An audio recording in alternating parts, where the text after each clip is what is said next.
Good morning students. तो finally हम आ गए हैं हमारे लास्ट 2 चैप्टर्स में। Part 2 chapter number 4 limit and differentiation. जैसे कि मैंने आपको बताया था, सेक्शन बी में फुल मार्क्स कवर करने के लिए, वन लाइनर में 10 on 10 कवर करने के लिए आपको पर चैप्टर सिर्फ 5 क्वेश्चन ही करने हैं और वो 5 क्वेश्चन अभी आपके सामने है।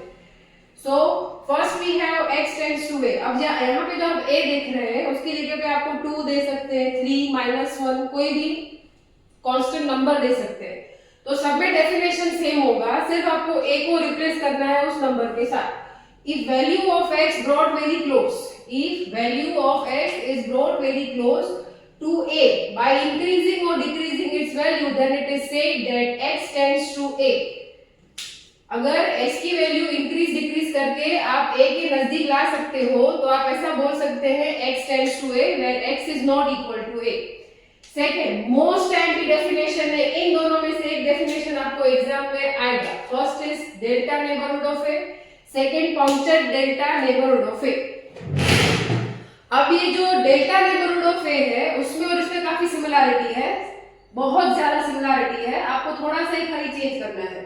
If A belongs to R, मतलब कि ए एक रियल नंबर है, delta is non negative real number, तो डेल्टा भी एक नॉन नेगेटिव रियल नंबर है। देखिए a प्लस माइनस में चलेगा बट डेल्टा तो हमेशा पॉजिटिव ही होगा, नॉन नेगेटिव रियल नंबर होगा।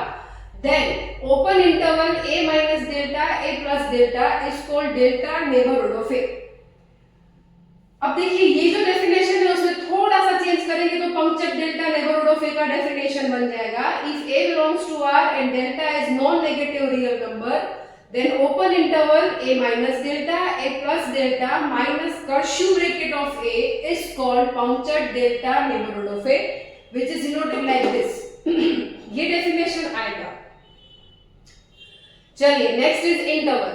A set of all real numbers between two real numbers is known as interval। फिर आता है real number line. A line where all points are real numbers, that line is called real number line। ऐसी line जिसके सारे numbers real numbers होते हैं उस line को रियल नंबर लाइन बोला जाता है।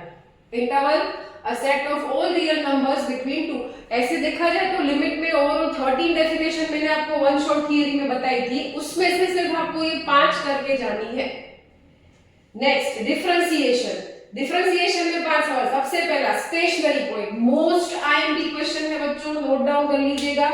For values of x where function is maximum or minimum, x की जो वैल्यू के लिए आपका फंक्शन मैक्सिमम या मिनिमम होता है, that values of x are called stationary points, right? That points are called stationary points। हम जो वो मैक्सिमम मिनिमम वैल्यू फाइंड करने वाला 4 मार्क्स का सम करते हैं ना, तो उसमें x की जो दो वैल्यूज आपको मिलती है उसमें x के एक के लिए मैक्सिमम होता है और दूसरे के लिए मिनिमम, तो उस पॉइंट को स्टेशनरी पॉइंट्स बोलते हैं।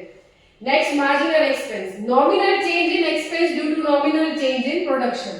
प्रोडक्शन में थोड़ा सा चेंज करने की वजह से एक्सपेंस में जो नॉमिनल या माइनर चेंज देखने को मिलता है उसको बोलते हैं marginal expense, that is denoted by DC upon DX. Marginal income क्या होता है? The nominal change in income due to nominal change in production, sorry demand. The nominal change in income due to nominal change in demand। Revenue में demand याद रखना है और expense में production याद रखना है, राइट? तो वो मार्जिनल रेवेन्यू का डेफिनेशन बन जाएगा, dr अपॉन dx से उसको डिनोट किया जाता है। नेक्स्ट आता है if function is maximum at x is equal to a। अगर आपका फंक्शन मैक्सिमम हो रहा है किसी वैल्यू के लिए तो उसका सेकंड ऑर्डर डेरिवेटिव क्या होगा, उसके लिए आपको कंडीशन याद होनी चाहिए। देखिए बच्चों, जो नेसेसरी कंडीशन है मैक्सिमम मिनिमम होने के लिए वो दोनों में सेम है, f dash x is equal to 0। But अगर आप मैक्सिमम के लिए सफिशिएंट कंडीशन की बात करें तो f double dash x less than 0 होता है और यहाँ पे मिनिमम होने के लिए ग्रेटर देन 0 होता है। यहाँ पे आपको पूछा है सेकेंड ऑर्डर कैसा होता है, मैक्सिमम होने के लिए सेकेंड ऑर्डर लेस देन 0 होता है, मतलब वो नेगेटिव होता है। If y is equal to a raised to n और a कोई कांस्टेंट वैल्यू होगा तो हमें पता होना चाहिए कांस्टेंट वैल्यू का डेरिवेटिव हमेशा 0 होता है। या 2 लगा दीजिए, 5 लगा दीजिए, उसका कितना भी पावर n पावर आप लगा दीजिए, वो कांस्टेंट वैल्यू ही बनेगा और कांस्टेंट वैल्यू का डेरिवेटिव 0 होगा।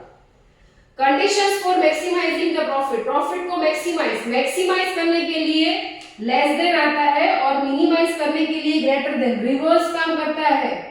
मैक्सिमम मिनिमम वैल्यू में भी रिवर्स सेम कंडीशन से, जो कंडीशन मैंने आपको यहाँ पे मैक्सिमम की बताई वो यहाँ पे मैक्सिमम प्रॉफिट की है। फर्क इतना है, यहाँ पे हम f डैश x 0 लिखते हैं और यहाँ पे dp अपॉन dx 0 लिखते हैं।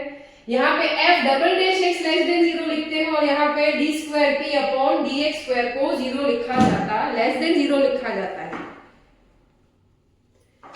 सो इतने क्वेश्चंस आपको करके जाने हैं और आपका सेक्शन बी जो है वन लाइनर जो है आप कॉन्फिडेंस से अटेम्प्ट कर पाएंगे, दैट इज फॉर श्योर। अगर आपको मेरा वीडियो यूजफुल लगता है, इंफॉर्मेटिव लगता है तो अपने दोस्तों के साथ शेयर करिए, चैनल को सब्सक्राइब करिए एंड यस, ये जो कंटेंट मैंने यहाँ पे लिखा हुआ है उसका PDF आपको डिस्क्रिप्शन बॉक्स में मिल जाएगा। Thanks for watching.